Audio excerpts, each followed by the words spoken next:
અને હવે રેલવેના મુસાફરી ભાડામાં આજથી વધારો લાગુ થશે। લાંબા અંતરની રેલ મુસાફરી આજથી મોંઘી થઈ જશે। એક્સપ્રેસ એસી અને નોન એસીમાં પ્રતિ કિલોમીટર 2 પૈસાનો વધારો ઝીંકાશે। સામાન્ય વર્ગમાં 215 કિલોમીટર સુધી કોઈ પણ વધારો નથી કરવામાં આવ્યો। આ ઉપરાંત 215 કિલોમીટરથી વધુ અંતર માટે પ્રતિ કિલોમીટરે દરેક વ્યક્તિને 1 પૈસાનો વધારો આપવો પડશે। રેલવેને કુલ 600 કરોડ રૂપિયાથી પણ વધારાની કમાણી આ મુદ્દાને લઈને થશે તે પ્રકારની અભિલાષા તેમના દ્વારા પણ વ્યક્ત કરવામાં આવી રહી છે અને એ પૈસાનો ખર્ચ એ રેલવેનું જે ડિપાર્ટમેન્ટ છે તેને ડેવલપ કરવા માટે કરાશે।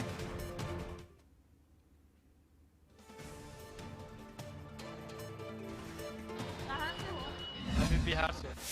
आज से टिकट के जो भाव बढ़ गए हैं, कितनी महंगाई करनी पड़ेगी? वो तो भुगतना पड़ गई ना। लग रहा है कि कम भाव होगा या आपसे अपेक्षा रखते हो? कम भाव तो नहीं होगा। इतनी महंगाई का सामना आम आदमी करता है अभी। वो तो करवे करेगा। और आज से टिकट के जो भाव जो बढ़े हैं, कितने में आए आप यहाँ अहमदाबाद में? अहमदाबाद तो 3500 का टिकट में आए थे। अच्छा, अभी 135 रुपये में गांधी धाम जा रहे हैं जनरल का टिकट लेकर। मतलब हालांकि हो रही है, दिक्कत हो रही है। दिक्कत तो बहुत हो रही है। प्रशासन को क्या अपील करोगे कि टिकट के भाव कम हो उसकी गाड़ी में? भाव तो कम करना ही पड़ेगा प्रशासन को। इसके बारे में क्या कह सकते हैं, प्रशासन ही समझ सकती है दुख को। एक्चुअली क्या है मैडम, अभी तो हम लोग परेशान इसलिए है कि जो नया अभी आपने ऐप निकाला है ना, तो ऑनलाइन हमारा बुकिंग ही नहीं हो पा रहा है। तो क्या इसके लिए कोई सुविधा कर सकते हैं तो थोड़ा सा बताइए आप। तो एक्चुअली बहुत सुविधा, मतलब अभी इतनी परेशानी हो रही कि हम लोग समझ नहीं पा रहे कि ऑनलाइन करने के बाद भी हम लोग बुकिंग नहीं कर पा रहे। तो इसके लिए थोड़ा सा आप हेल्प करेंगे तो बेटर रहेगा। अगर रेंट भी मतलब भाड़ा भी बढ़ गया है, हाँ, रेंट का, तो पैसेंजर को किस तरह की, हालांकि एक साइड एक्चुअली क्या है, अभी महंगाई तो इतनी बढ़ गई और डे बाई डे भाड़ा एकदम इंक्रीज हो रहा है। तो ये बड़ा एकदम हमारे लिए तो मतलब धक्कादायक है। तो हम लोग मुसाफरी करनी हो तो परेशानी काफ़ी हो रही है। Thank you.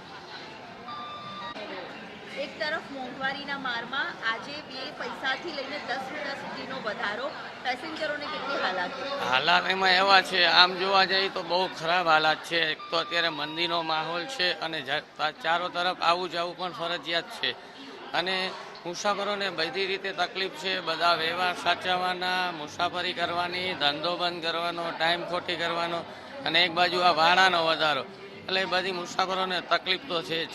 પ્રશાસનને શું અપીલ કરશે ટિકિટના ભાવ? અપીલ એ કરવાની છે, આમ તો રેગ્યુલર વાંધો નથી, પણ તોય છતાંય જે પણ નાના માણસો હોય છે એને હજી તકલીફ પડે છે, તો થોડી ઘણી અપીલ છે કે જે બનતું હોય તે રાહત કરી આપે।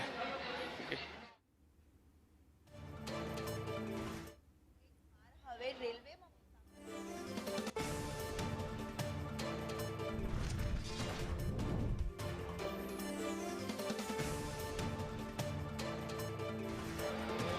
મોંઘવારીના માર વચ્ચે વધુ એક માર હવે રેલવેમાં મુસાફરી કરતા પેસેન્જરોએ સહન કરવાનો વારો આવશે।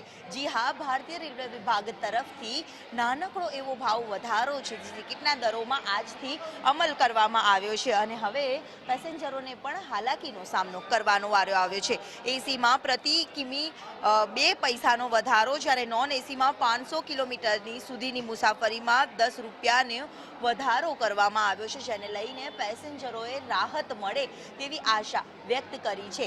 હાલ આજથી આ દર ભાવ જે વધારો કરવામાં આવ્યો હતો તે ભારતીય રેલવે વિભાગ તરફથી 26મી ડિસેમ્બરથી અમલ કરવામાં આવ્યો છે અને તેને લઈને પેસેન્જરોએ ભારે હાલાકીનો સામનો કરવાનો વારો આવ્યો છે, જ્યારે આ મોંઘવારીમાં રેલવેની મુસાફરીમાં રાહત આપવામાં આવે તેવી માંગ પણ પેસેન્જરો કરી રહ્યા છે। મહત્વનું છે કે આગામી દિવસમાં વર્ષના અંતે 600 કરોડ રૂપિયાની આવકમાં વધારો થાય તેવો એક રેલવે વિભાગનો અંદાજ પણ સામે આવ્યો છે ભાવ વધારાના કારણે। કેમેરામેન મનીષ વાણિયા સાથે દિવ્યા ચૌહાણ, સંદેશ ન્યૂઝ, અમદાવાદ।